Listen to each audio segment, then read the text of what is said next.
Go. Hi, Joe. It's Arthur's mother. And I just want to tell you, I know you did it 2 days ago, but I do know Tony DeNono.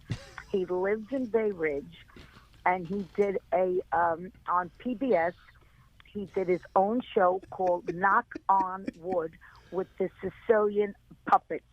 So he's alive and doing well, and his name is Tony DeNono.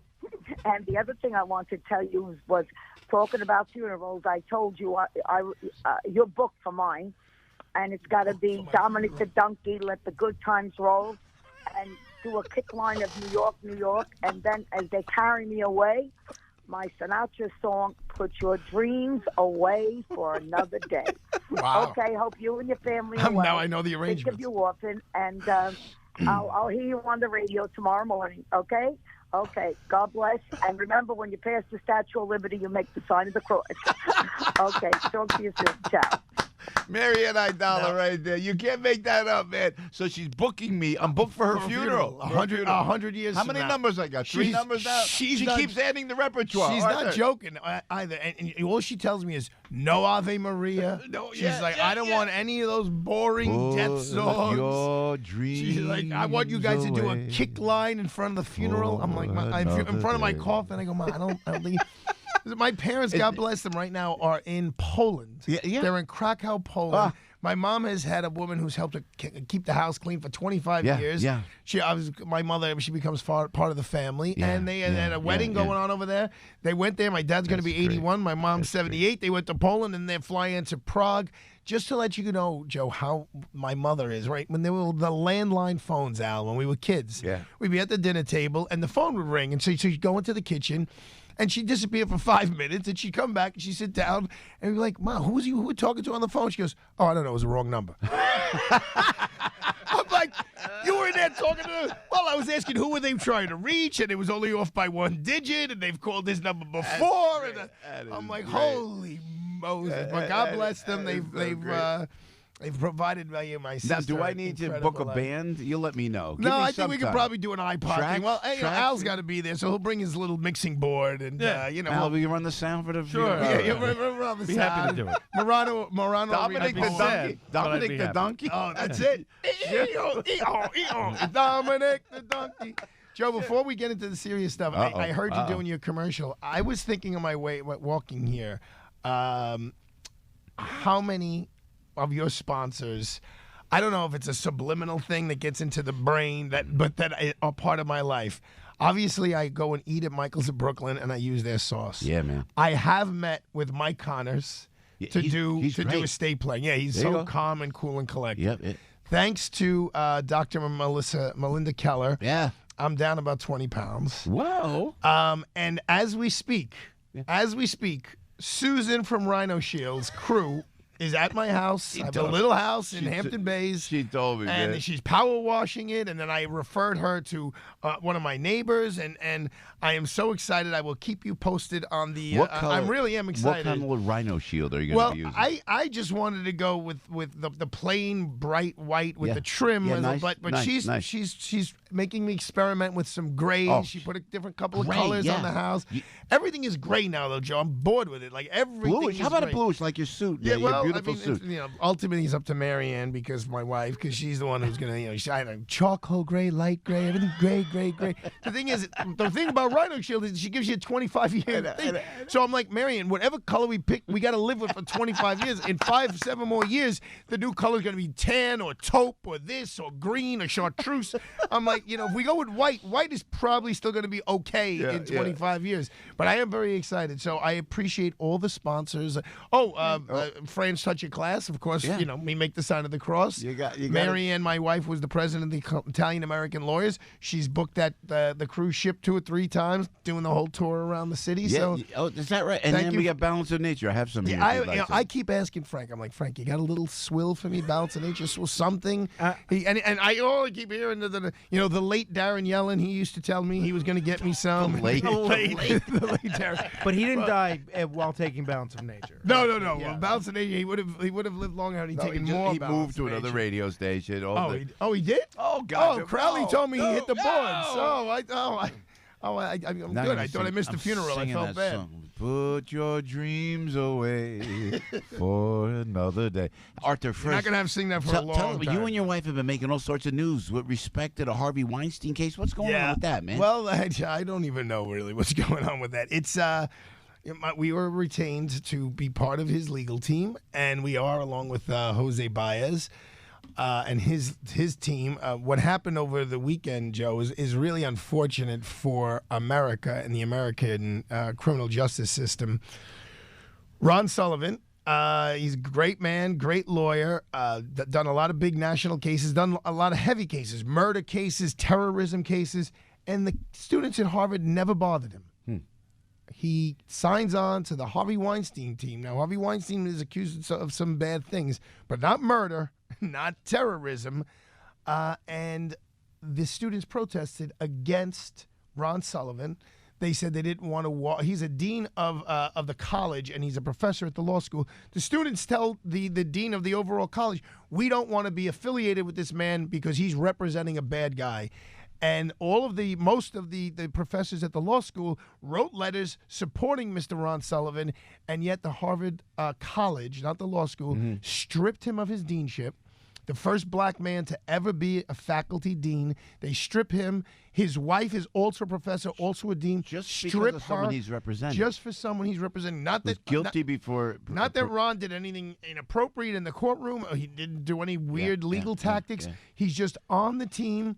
And that in and of itself, and congratulations to the Daily News and the New York Post. They're very rarely on the same page, and both editorials support Ron Sullivan and denounce Harvard College for doing that. And here's the real kicker.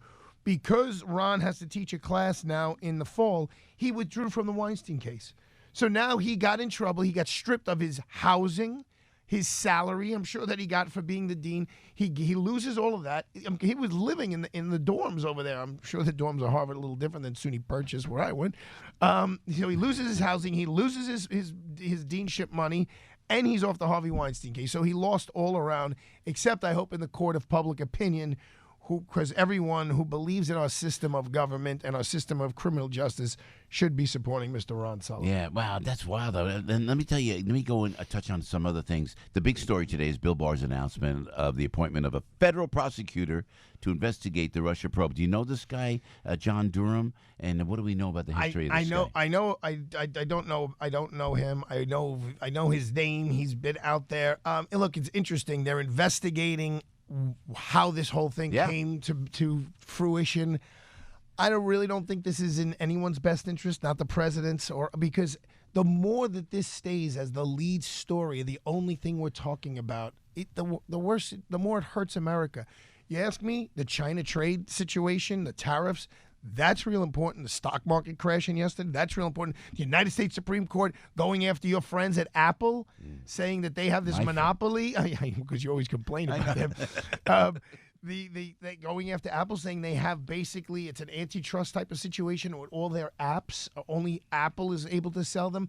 That's a multi-billion-dollar case. I'd love to hear that. The more and more, though, we talk about, last night I was in my office. I was supposed to be with you, but I have so much work, God bless America, going on that I couldn't leave my desk. So I turn on Rachel Maddow, which is not often the thing I do often. Actually, I don't turn on the television often. And all she's doing is sitting there with the Mueller report, mincing it line by line, word by word, footnote by footnote. And, look, it's a business thing. You're in business, Joe. You know, it's what their viewers want to see, right? They just want to see the beat up Trump, beat up Trump, beat up Trump. And you would turn on Fox. Elevate Trump, elevate Trump, elevate Trump. And both sides are making money doing that, but it's not in the best interest of America. They lost 500,000 viewers. I know CNN did. It's when that Mueller probe was a bust. They lost 500,000. So it's like, and also the fact that they went after and they won't stop. Now they're subpoenaing Donald Trump Jr., who was great last night. He was there last night. When are they going to stop? So doesn't the other side have to go after, investigate the investigators? That's... Well, Leslie Graham said to Donald Trump Jr. yesterday. He said, "You shouldn't come in. You shouldn't. You shouldn't What do come you in. think? You shouldn't." I was with Donald with Junior yesterday, and you don't want to say the public thing. Hey man. Let me tell you something. You shouldn't go in. But should he not go in? If I was his lawyer, I would say, why do you need to subject yourself to this? Yeah. I would rather you subject yourself to the public scrutiny of taking invoking your Fifth Amendment rights against self-incrimination. Oh, it's going to be it's going to be That's right. as opposed to sitting there for days, getting your butt kicked by partisan questions and then nonpartisan questions. It's going to be another show for America, another sad day for America. Yep. Before we go, Joe, I do want to talk about the United States Supreme Court decision yesterday that everyone now is shaking in their boots, that they're saying this lays the groundwork to reverse Roe v. Wade. Yesterday, the court handed down a decision that an individual in one state can sue another state outside of the state. So someone in New Jersey can sue the state of New York in the state of New Jersey as opposed to having come to New York and having jurisdiction in New York. Not a big deal in any way, shape, or form, except that case overruled a case from 1979. And what the dissenters, which Justice Breyer wrote, was if they're willing to overrule a 40-year precedent, in this case, what stops them from overruling a 3 or 4 year precedent in another case? And they're referring to Roe v. Wade. So now that there is a solid majority of 5 conservative-leaning justices, the fear is stare decisis, which basically means the Supreme Court is not supposed to overrule a prior Supreme Court ruling. So the new court is not supposed to rule an old court ruling unless they find that the old court ruling was unworkable, provided inconsistent results, was relying on outdated facts, or an outdated mode of legal thinking. None of those held true in the case they reversed yesterday. None of those would hold true in Roe v. Wade. But Justice Breyer ends his dissent. If we're willing to overturn this case, what case is next? And that sent shockwaves throughout the legal community that this was Justice Breyer's indication that he thinks Roe v. Wade is going to be overturned. What do you think, Arthur? I don't think Justice Roberts is going to allow that to happen. Justice Roberts is very concerned, as he should be, as you are with your show here. And the reason why your show is great is you take so much pride in all the details and your image and your brand. So does Justice Roberts the same way at the United States Supreme Court. You see that, Joe? I compared you and the Piscopo in the morning show to the United States Supreme Court. Just let it go. He's not going to, Justice Roberts, I don't think, on his watch, all right. is the same way he didn't allow Obamacare. He voted on that side the same way with gay marriage. He voted on that side. He wants to make sure that his institution, the Roberts Court, does not get smeared with we're reversing Roe v. Wade. And there is going to be a challenge. Georgia just enacted a law that said once you hear the fetal heartbeat, which is 6 weeks, you cannot perform an abortion. That I'm sure is going to be challenged, and that will provide the opportunity to Neil Gorsuch, to Kavanaugh, to Alito, and Thomas. Those are the 4 solid. Roberts has now become the swing vote. Yeah. And he took Kennedy's power. Yeah. And he now possesses it because you don't know exactly which way he's going to go. Arthur, a brilliant legal mind of Arthur Aidala right there. We always appreciate it. You look good. You going to see clients today, or you appearing? You look. Am I allowed to say I'm actually going to lunch with a friend of yours today, hopefully. Oh, all right. A tall woman who's a brunette. Are you really going? Yeah, I'm asking her to become more involved in the Friars Club. She's a new friar. You swore her in. Look at him. We need some female leadership. So I asked her if she would contemplate providing some of her leadership. So we're going to go to the Friars Club if I'm lucky. Your ears will be ringing. Joe. Oh, goodness gracious. Al Gattulo, we'll talk about that off the air. Al... Arthur. How about Mick? He gets a stint, and he's back. They're announcing the tour. It's going to start again in July. 73. He's got a 2-year-old now. 75, my friend. 75. And Keith is 75. I'm listening to Keith's book on tape about life, and I didn't realize Mick grew up rich for that era, but Keith grew up dead poor. I mean, dead. They didn't have money. They didn't have money to heat the house. Sorry. I'm so sorry. Hi. I'd like to say good morning to my wife, Mary Ann. Hi, honey. I love you. Trouble. You're the love of my life. I had a wonderful Mother's Day weekend.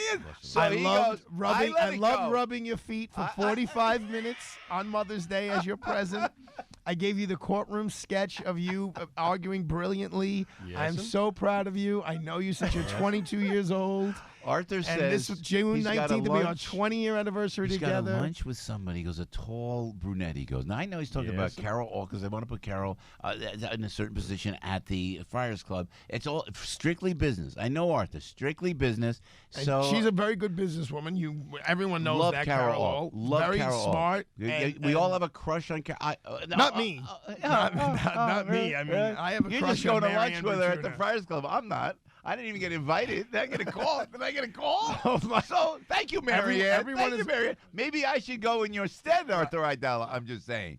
Mike, well, Mike, let's bring Mike. Mike Gallagher, bail me out here. Bail me out. I got the horse right here. His name is Gallagher. Here we go. Yes. Guys, I gotta confess. When I'm not listening to Piscopo, driving into work, I peek over to Howard Stern once in a while, and there's Marianne from Brooklyn bragging about being on the Joe Piscopo radio show. There we go. That's funny. That is It was so the- funny. Now you've made it. Great. That's great. I loved it. I loved it because Howard, you could tell Howard likes you, Joe. I mean, he's got great respect for your career, and I've got people say what's the he knows he loves. I mean, he really you could tell because he said he had not heard about your radio show initially, right. but he was very positive. About Mike. I'm sorry to interrupt. He's a mensch of a guy. Howard is. They always say what was on the air. It's not like that. He is such a regular guy, and I've known him. Mike, I've known him since Saturday Night Live days. Gosh, over 30 years. I'm so jealous because he's the one guy. And now listen, people say what would surprise people about Mike Gallagher because people think I'm this uptight prude, and believe me, the language on the show, especially now on satellite, is not anything that we would ever come within a million miles of. But, so it gets really crass and really. I just happen to think he's one of the most brilliant broadcasters in the history of our industry. He interviews like. He's great. I mean, But you know, Mike, have always he's admired not. him. Howard himself isn't really that crass. The people around him are. I remember when he launched on satellite, everyone assumed his opening monologue was going to be filled with 4-letter words. Yeah, and it wasn't. And he's got this new book out, so there's been all these profile pieces on him in the New York Times, the Hollywood Reporter, and he really has grown into himself. And he's afraid of dying, as he admitted, because he got a cancer scare. But you know what, Mike? That's what makes him so popular is the authenticity. And I have to, so real. And I have to tell you this about Howard, and we'll leave it there. When he was doing the silly stuff, when I would go on with Kimberly, and they would make fun of me, and Fred Norris would do the impression of me singing Kimberly, hysterical all, and we had a great time. I would say to him off mic, Howard, you're a great interviewer. You should just go along. And I would use Sean as kind of a reference, Sean Hannity, because they were both Long Island guys. I'd say, Sean's doing politics now. That was early on when Sean would just start out. I said, you should do more. Now, who's one of the great interviews on radio? It's Howard. Listen, he finally took the advice. I mean, 100 years later. He covers and to his credit, he covers it all. I mean, he's not afraid of politics. Sir. Yes, sir. And and he's known President Trump for years too. So he's in that kind of awkward world where he's got all those Hollywood celebrities. He's friends with Kimmel and all that, and so he's got to kind of toe the line against President Trump. But you can kind of tell he's got a sort of a begrudging respect for Trump, and it's just a fact. But to hear that crazy Marianne, who when did you have her on? When did we have her on? It was about 3 weeks ago, I think. She called. They called us Marianne from Queens or something. Anne-Marie from Queens. Anne-Marie, yeah. Anne-Marie, but it was sounded Italian, so I took her call. Close enough. Balance of Nature phone line, by the way. The Balance of Nature. And he said to her, whose shows have you done to promote my book? Because she loves him so much. She's a super fan. She said, well, I did Bubba, and then I did Joe Piscopo. And she's screaming. I mean, she does this screaming thing that says he's got this. Mike, do you know who Howard said would be his dream interview, the one who he hasn't gotten? Carol Alt? Who? Oh, sorry. Ready, Cthulhu? Cthulhu, who'd you start off playing in this segment? Rolling Stones. Mick Jagger. He said Mick Jagger is the one guy he hasn't interviewed. He said, I love the Rolling Stones. I got to tell you, Arthur, one of the great interviews is Mike Gallagher. You're listening to him right now on AM 970. The answer with Piscopo. How about that segue? But I got to ask you, Mike. I love it. The energy we had, I got to tell you this, Mike, and I know you got to go. You got a lot of stations and the millions that you talk to every single day, Mike Gallagher. Thanks, Joe. First of all, our boss Ed Atzinger. This guy is like an Adonis. Have you seen the shape this guy is in? He was so. Oh no, he's very health conscious, and he's always asking me. Of course, I always feel guilty because he looks at me and looks at my big fat gut and says, "How's your diet? How's you doing? Are you exercising?" Because he's thinking one of my hosts is going to drop over one any day now, And then how are we going? What do we? I mean, that's not true. First of all, that was great. I'm seeing the great shape. We talked working out for like an hour with Mr. Atzinger. He's a big deal. Yeah, but I'm gonna leave you with this, Mike. I appreciate your time always. The excitement, the inspiration, the electricity yesterday when Kimberly Guilfoyle, Donald Trump Jr. Was there with Andrea Katsimatidis, John and Margot for the GOP. You ready for this? It's the Republicans in Manhattan. There was excitement in Manhattan for the Republican Party. No, there's a lot of excitement around the country, and I'm feeling it every day. I sense it from my callers, from listeners, because the crazier the other side gets, and every day there's a whole new round of crazy. Yeah. Now Bette Midler has announced she's joining the sex strike to protest the Georgia heartbeat bill. Arthur, don't say it. Arthur, don't say it. Yeah. I got Al and Arthur. A lot of hearts are breaking today. A lot of hearts are breaking today. Not mine, though. I love my wife, Marianne, just so we're clear there. Who are you having lunch with today? Oh, I love my wife, Marianne. Yeah. I apologize for being disrespectful, honey. I love you. I love you. I love you. I think I'll join it. I think I'm going to join the sex strike. I have 10 years now. You go, I'll keep my streak intact. Mike, I love you, man. You're the best. I love you, too. Happy Tuesday, everybody. Hang in there, counselor. Bye, guys. You don't want to miss Mike Gallagher, 10:05 on AM 970. Answer Joe Lumberg.